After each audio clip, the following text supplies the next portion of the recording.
So I finally did it. I saw the new A Wrinkle in Time movie. And right up front, I feel like I need to say, it's a good movie. I liked it. This is a redeeming review of a movie that's been getting what I consider a lot of unwarranted hate.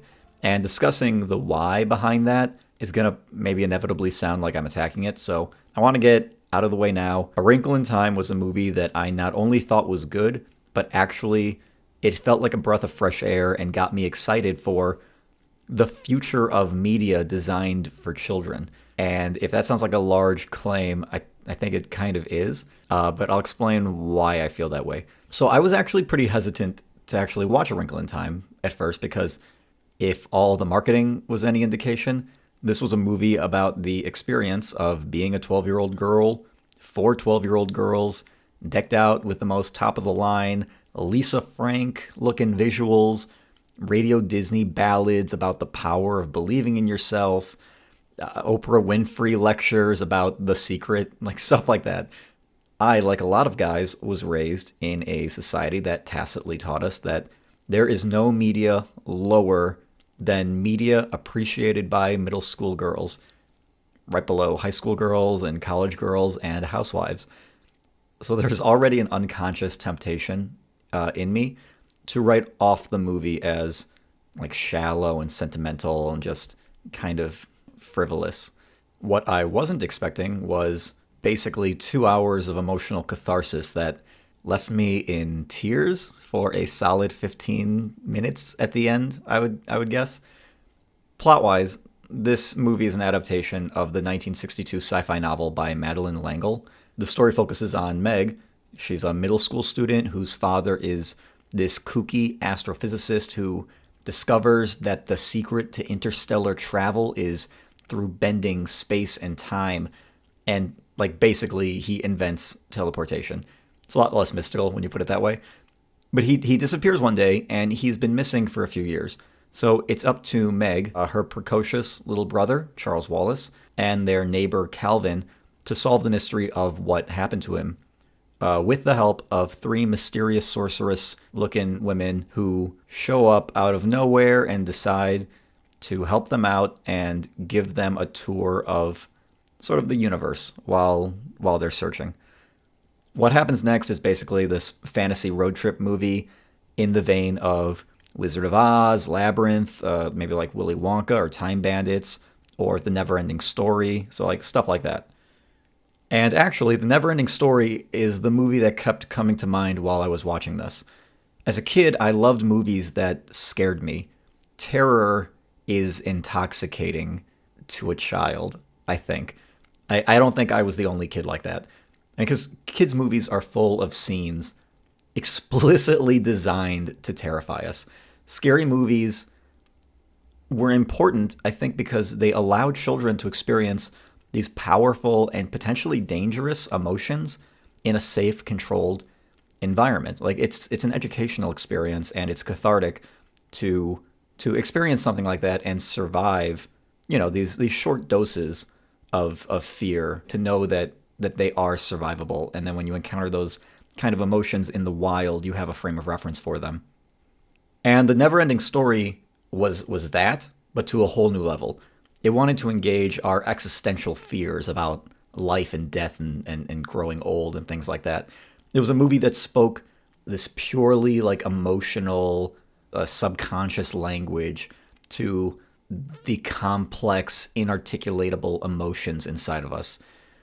And the reason I bring all of this up is because that's basically A Wrinkle in Time's mission from the beginning to the end.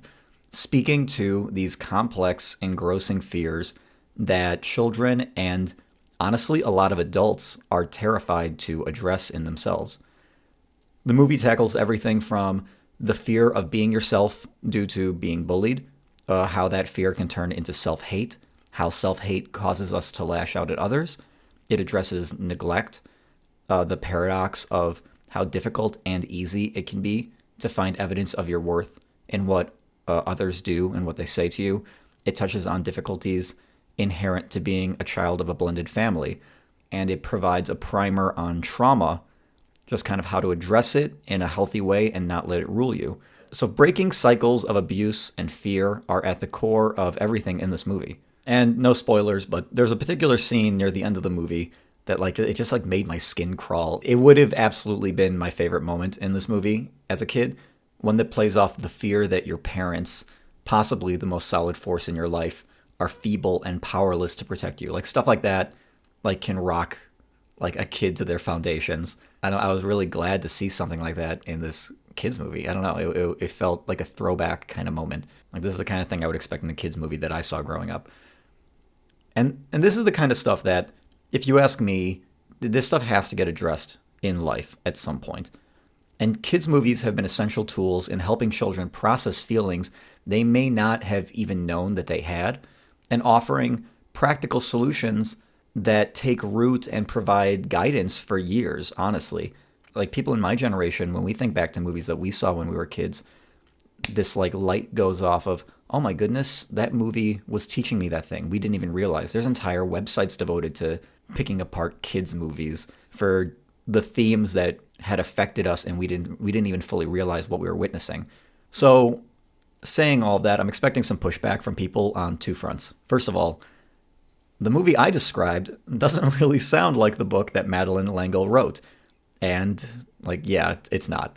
The plot actually does follow pretty closely, but themes and character motivations have been altered to fit what I consider a more urgent message for the children of 2018.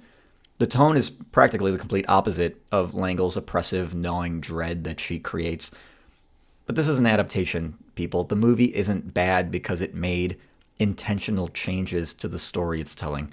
We have to judge the movie on its own merits as a film. I know that people don't like hearing that. People love the book. I love the book. I read that book so many times as a kid. It had that never-ending story feel, in the original book, that gnawing dread that I was talking about. This movie isn't trying to be that. It knows it's not trying to be that. It is not a flaw of the movie. It's a feature. So, I don't know. We got to get over that. The second thing I'm expecting people to tell me is that my description of the themes in the movie makes the thing sound way deeper than it is. This movie doesn't have near the emotional complexity of the never-ending story, and how dare I compare them? And to that, I also say, sure, a little bit. The movie's not shy about what it's trying to say. Oprah's entire role in the film is to make sure the audience understands what every scene is supposed to mean, basically.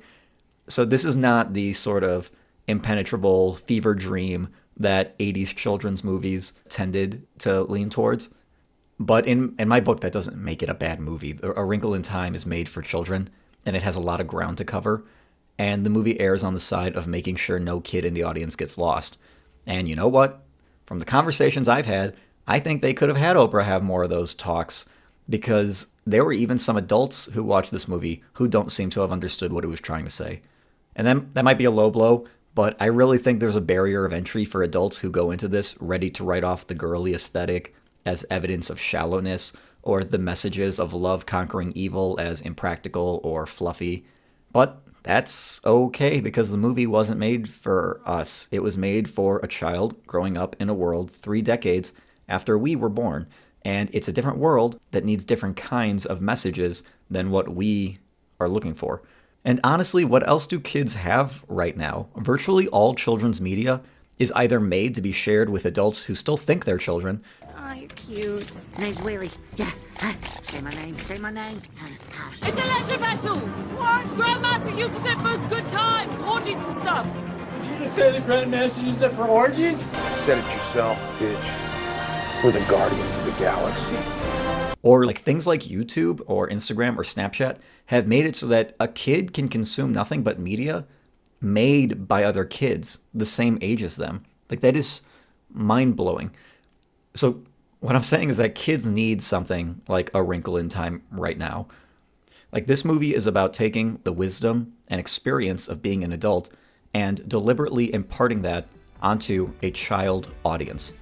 And that's why I'm standing my ground on this movie so hard. I think that A Wrinkle in Time is a noble and a necessary step forward for children's entertainment in the 21st century. I'm David Ryan Anderson. This has been a Redeeming Review. Thanks for stopping by.